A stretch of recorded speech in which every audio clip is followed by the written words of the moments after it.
A veces la gente pregunta, ¿qué debo hacer para confesarme? ¿Cómo puedo confesarme mejor? Incluso la gente pregunta cuando tiene mucho tiempo sin confesarse, dudas que no recuerdan, que recomienda, o errores, vicios que las personas agarran conforme se van confesando, aunque tengan el hábito de confesarse, pueden cometer ciertos errores, que es lo que intentamos nosotros resumir aquí en este podcast. Padre, antes de entrar en el tema en sí, usted habló de eso, de gente que lleva mucho tiempo sin confesarse. ¿Qué es? Bueno, está el mandamiento de la iglesia, que es confesarse por lo menos una vez al año. Ahora, claro. ¿Qué sería lo recomendable para una persona, digamos, católica, practicante, que busca de la santidad, porque el llamado de los católicos es la santidad? ¿Qué sería lo ideal? Ok. Eso va a depender de muchas cosas. Por empezar, lo recomendable es siempre que haya un pecado mortal, acudir inmediatamente, cuanto antes, a la confesión. Sí. Un solo pecado mortal puede hacer perder mi alma. Un solo pecado mortal hace con que yo pierda la gracia de Dios. Me impide acercarme dignamente a la Eucaristía. Entonces yo ya con que haya cometido un solo pecado mortal, ya debo de buscar la confesión. Incluso había santos que se confesaban diariamente. No les digo pues que sea para confesarse diariamente, pero hay gente que sí que tiene el escrúpulo de que, padre, me confesé hace poquito, pero si tenemos un pecado mortal, no dudemos de confesarnos cuanto antes. Ya. No nos olvidemos que la confesión nos va a dar gracias para nosotros corregir, enmendar aquello que estamos confesando. Muy interesante eso. Y padre, yo pues no quiero aquí interrumpir al hermano Sebastián. Nunca interrumpe. Pero es que pues me ha tocado muchas veces estar ahí tras de cámaras viendo los comentarios de las personas, y es muchísima la cantidad de gente que siempre constantemente pregunta la diferencia entre pecado mortal y venial. Me parece que antes de entrar en los errores de la confesión, que es nuestro tema, vale la pena una pincelada, padre, para dejar claro eso ahora que lo mencionó. Ok, de hecho, ya digamos entra en el primer error, que es no hacer un buen examen de conciencia. Para hacer un buen examen de conciencia hay que conocer los mandamientos y conocer bien qué está mal, qué está bien, o qué no es grave, qué no me impide de comulgar. Tuvimos en esa semana en el canal de YouTube una clase del hermano Armando acerca de los pretextos que colocamos para ir a misa. Para no ir a misa. Para no ir a misa. Entonces, bueno, ya ahí está. Hay gente que no tiene claro a veces que faltar voluntariamente, sin una razón de peso, a misa, ya constituye un pecado grave del cual yo debo confesarme antes de volver a comulgar. Entonces, lo ideal es que cada persona busque, hay libros, cuidado con internet es muy bueno, pero hay de todo, hay fuentes que no son buenas, pero buscar un buen examen de conciencia en el que yo pueda ver una lista de pecados. Hay varias formas de hacer ese examen de conciencia, y la mejor forma es ejercitarnos en un examen de conciencia. Lo ideal es diario, pero si no es diario, por lo menos cada cierto tiempo. Y si yo todavía necesito ayuda, existen esos libros, folletos, en los que yo puedo seguir una guía para ver en qué he fallado. Esas guías normalmente se dividen. No sé si le parece que dejemos una guía en un enlace de descarga. Perfecto, que pueden descargarlo gratuitamente, va a quedar aquí abajo en descripción. Perfecto. Y quería apenas agregar un punto, padre, que un pecado mortal es considerado por 3 puntos, ¿no? Exacto. Que se haya pleno conocimiento, pleno consentimiento y materia grave. Si falta uno de los 3, ya no es pecado mortal. Exacto. Incluso a veces la materia es grave, sabemos que eso es malo, pero no fue consentido. El clásico ejemplo de que si yo voy en el carro y se atraviesa a alguien y por un accidente atropello a aquella persona, no es necesario que yo me confiese de que maté a alguien, porque fue involuntario. Pueden haber agravantes, que eso lo vamos a ver después todo, que si yo iba muy rápido, que si yo fui imprudente, que si iba tomado, que si iba tomado, que si esos son agravantes que me van a decir, bueno, el pecado estuvo ahí y no en haber matado a la persona, porque mi objetivo no era matar a la persona, entonces no fue consciente. Claro, pero ahí entramos ya en temas de casuística que son... Claro. No, aquí podemos hacer unos 500 podcasts pasar acerca de casuísticas. Pasar la vida entera. No, pero bueno, ya que hemos entrado, cerrando el tema de la pregunta del hermano Juan Andrés. Entonces, pecados mortales, cuando hay pleno conocimiento, pleno consentimiento, la persona consciente y voluntariamente quiere hacerlo, y la materia grave. Es grave. El pecado venial es pleno conocimiento, pleno consentimiento, pero la materia no es grave, es materia leve. Claro, o también si la materia es grave y faltan algunos de los otros dos requisitos, también es un pecado leve. Okay, entonces a veces, por ejemplo, no sé, la persona soñó algo y la persona queda con aquella duda: padre, es que tuve un sueño. Bueno, aquel sueño fue involuntario, usted no lo buscó, usted no lo tuvo, que soñé que mataba a alguien. Entonces, puede ser leve o ni siquiera pudo haber sido pecado. ¿Por qué? Porque no tuvo ese consentimiento. Claro, puede ser influenciado por películas, por cosas que la persona ya haya visto, haya hecho, que ahí sí, digamos, puede agravar, pero no es directamente, sino que indirectamente. Perfecto, padre. Entonces, bueno, ya como usted había mencionado también, el primer error que comete normalmente la gente cuando se va a confesar es que no hace un buen examen de conciencia, no se prepara para la confesión. Y es muy común también, usted ve, nosotros pues estamos ahí en el coro, en la capilla, y bueno, usted en iglesias le habrá tocado ver también a nuestros oyentes, que muchas veces en la fila de la confesión la gente está completamente distraída también, no está preparándose para entrar a ese juicio, que la confesión es como un juicio en el cual la persona se acusa, y la persona está o con el celular a veces viendo redes sociales, o está conversando, o está haciendo bromas con otro. Otras personas sí están compenetradas, pensando, rezando, pero es un grave error también no entrar preparado para la confesión y no hacer ese examen de conciencia, ¿no? Exacto. Entonces, lo primero es hacer un buen examen de conciencia y el recogimiento a la hora de hacer la fila. A veces tenemos que esperar un poco. Estamos nosotros esperando recibir la absolución de nuestros pecados, como usted decía. Sí. Nosotros nos acusamos y de aquello que nos acusamos, el sacerdote nos absuelve. Entonces, sí es importantísimo prepararnos bien, y esa preparación es previa, es antes, es de nosotros, nuestra mente, nuestro espíritu, estar enfocados a ese momento que estamos esperando y que necesitamos. Sí. Sabe que tuve la oportunidad de leer ahorita hace poco la primera confesión de Santa Teresita del Niño Jesús. Es muy bonito porque la hermana que la preparó, etcétera, y todo, le decía: vas a ir a hablar con Dios. Vas a contarle a Dios. Y ella iba con esa mentalidad: voy a hablar con Dios. Y es verdad, porque el sacerdote está representando a Dios en ese momento, y es Dios en quien va a perdonar, no es el propio sacerdote. Entonces, cuando uno ya se mentaliza de eso, ya la propia preparación para la confesión ya cambia, ¿no? Eso hace parte de esa buena preparación, claro. Exacto. Pensar la grandeza del sacramento y con quién me voy a encontrar ahí. Eso es indispensable, y tener la confianza de que ustedes se están confesando con Dios, que están hablando con Dios. El sacerdote ahí es un mero instrumento, y no es ni siquiera, es el que se encarga de dar la absolución, de escuchar los pecados, a veces incluso pues hacer alguna pregunta, que eso también lo vamos a ver después, algún detalle importante que es necesario aclarar, pero el perdón también lo da Dios. Es con Dios que hacemos la confesión. Exacto, yo creo que podemos pasar ya al siguiente punto, ¿no? El examen de conciencia bien hecho. No nos da tiempo. No nos va a dar el tiempo para variar. Bueno, el segundo error que se comete normalmente, que uno llega, se arrodilla y no le dice al padre cuándo fue la última vez que se confesó. Porque uno se llega y se arrodilla: hola padre, ¿qué tal? ¿Cómo está? Claro, el padre necesita saber con quién está tratando. Si es una persona que no se confiesa desde su primera comunión y tiene 80 años, o sea, son, no sé, 70 años de vida pues sin pedir perdón a Dios por los pecados. O puede ser una persona que se confesó el día anterior y viene por una dificultad.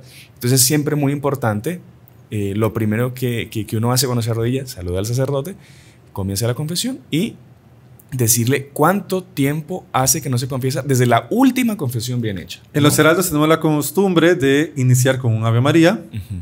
Rezamos los dos el Ave María y luego siempre preguntamos hace cuánto tiempo se confesó.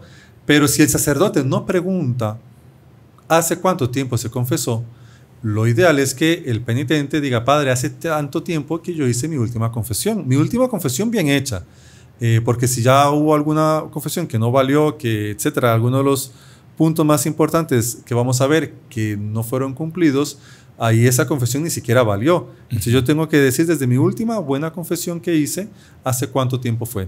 Eso ayuda muchísimo, como usted decía, para el sacerdote ver si es alguien que viene a una confesión semanal, si es alguien que tiene la costumbre de confesarse, o si alguien me dice, tengo 1 año, 10 años o 20 años de no confesarme, pues cambia muchísimo. Bueno, y eso ya es un pecado. Y ya es un pecado en sí, porque exactamente, el mandamiento de la iglesia me dice confesarme todos los años para Pascua. Entonces, además de que ya estoy confesando mi primer pecado, de que si ya tengo muchos años de no confesarme, estoy confesando de que no lo he hecho como manda la iglesia.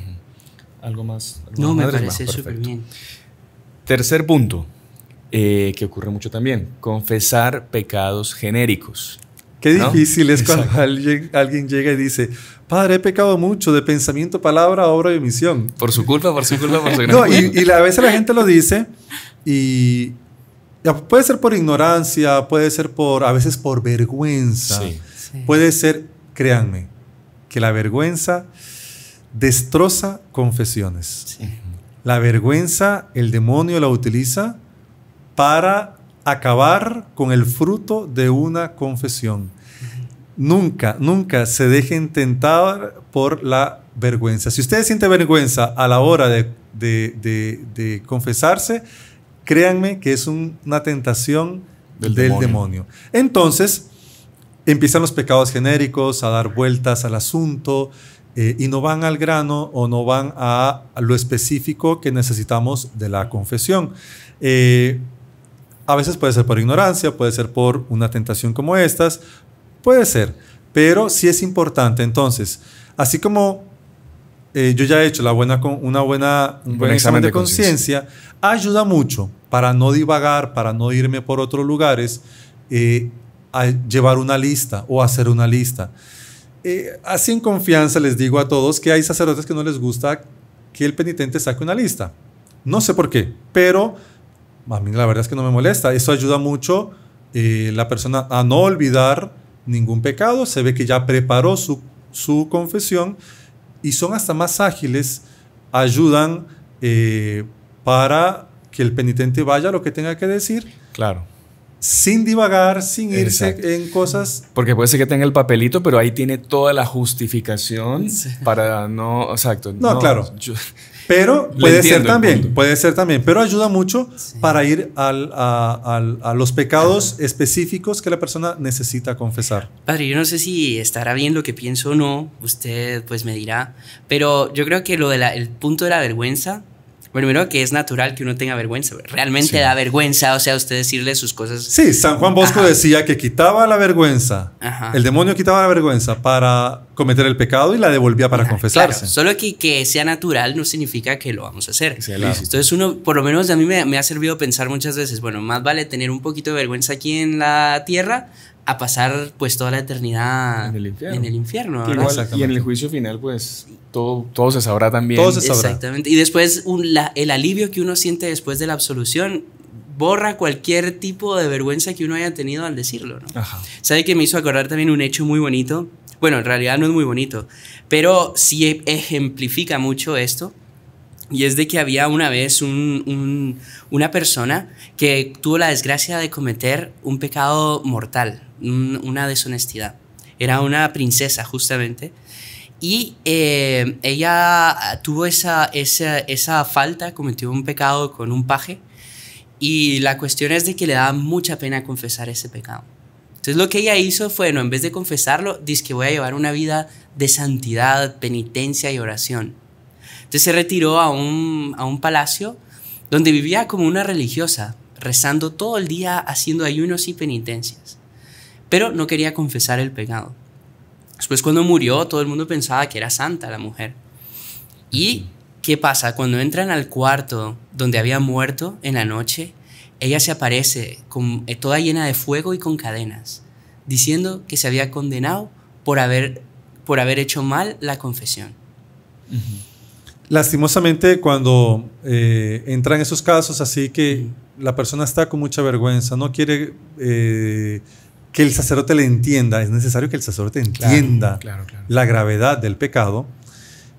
Por eso es necesario que escuche y que sea claro el penitente. Y este pecado, cuando las personas empiezan con pecados genéricos, el sacerdote tiene la obligación de preguntar y de a veces incluso escarbar un poco en la conciencia de aquel para ayudarle. Nunca es para hacerlo sentir mal ni nada. Por chambre. No. Es para ayudarle verdaderamente a que la persona abra su corazón y entre a lo específico que por ignorancia o por vergüenza, muy pocas veces por maldad, no está queriendo decir lo específico del pecado.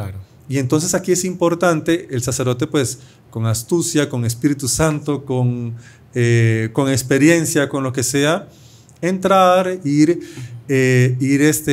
preguntando. Hay que tener cuidado, por supuesto, cuando es un niño, cuando es una persona mayor.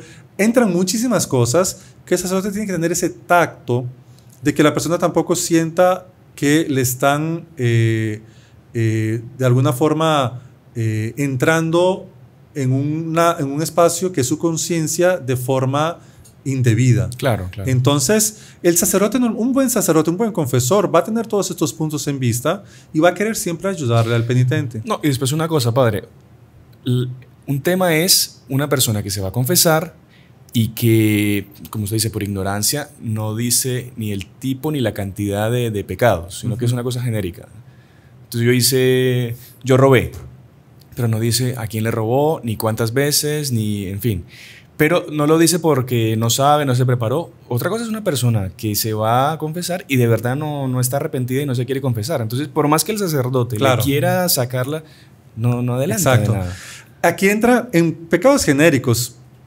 Entran normalmente los pecados que más vergüenza dan. Claro. Que son 2 mandamientos que son lo que las personas normalmente más se retraen a la hora de confesar, que lastimosamente son los pecados contra el 6º y 9º mandamiento, y los pecados contra el 7º mandamiento de robar. Entonces, ay, padre, es que tuve algo que no es mío. Lo tuvo, todavía lo tiene, se lo robó, no se lo robó, lo pidió prestado, no lo devolvió, cuánto era, qué valor tenía, todo eso. Como el caso de la cuerda, ¿no? ¿Recuerda? Sí, pero ese viene más adelante. No, perdón. Entonces, yo porque para ayudarle, pero... Entonces, el padre le va a tocar preguntar, bueno, ¿y qué fue lo que usted sustrajo? ¿Qué fue lo que...? Ah, no, padre, fue una bicicleta de un muchacho que... y se la quitó a los golpes, o no sé, estoy inventando ahora. Todo eso son agravantes que es necesario. No puedo ser yo solamente genérico y decir, padre, agarré algo que no es mío. Padre, robé. ¿Qué fue lo que robó? ¿Qué fue lo que hizo? ¿Quién también? ¿A quién? Porque si fue a una pobre viuda que no tenía nada, es mucho más grave. Exacto. ¿Hace cuánto fue? En materia de robo entran muchos problemas. Por ejemplo, si fue mucho dinero, si fue hace mucho tiempo, porque yo tengo la obligación de devolver. Claro. En materia de 6º y 9º mandamiento, sin entrar en detalles a veces que son innecesarios, sí hablar del tipo de pecado.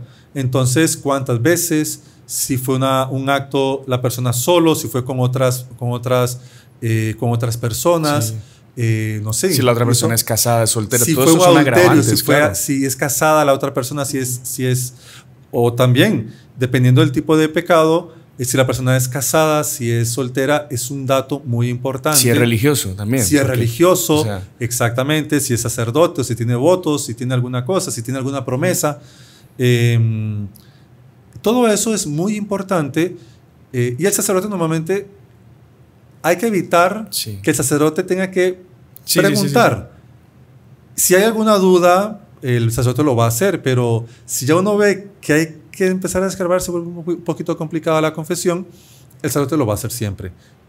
Va a querer ayudarle, pero lo ideal es ya ir con los agravantes y con todos los detalles necesarios para que el sacerdote entienda. Entender la gravedad del pecado. Sí, sí, sí. Entender la gravedad del pecado. Nunca es necesario decir nombres, nunca es No. necesario decir ese tipo de cosas. Digamos, hay detalles que sí son completamente Innecesario. innecesarios, que no son convenientes decir en la confesión. Y a veces otra cosa que puede suceder para este mismo punto es que la gente diga, no, es que pobrecito el padre porque o no me va a entender o no está preparado.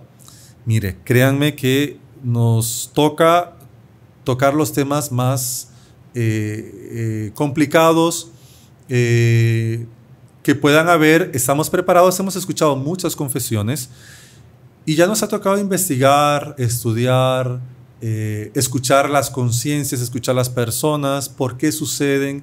Nunca les vamos a llegar a increpar, usted es un... Nunca les vamos a decir nada así. Si tienen alguna mala experiencia, pues lastimosamente puede suceder, hasta los sacerdotes podemos equivocarnos, pero busquen un sacerdote, un lugar donde puedan confesar, que ustedes sientan esa tranquilidad. Y bueno, Es eso. Es un punto muy, muy importante donde yo tengo que tener el equilibrio de no ser genérico, pero tampoco dar mucho detalle innecesario. Perfecto, padre. Está muy claro ese punto.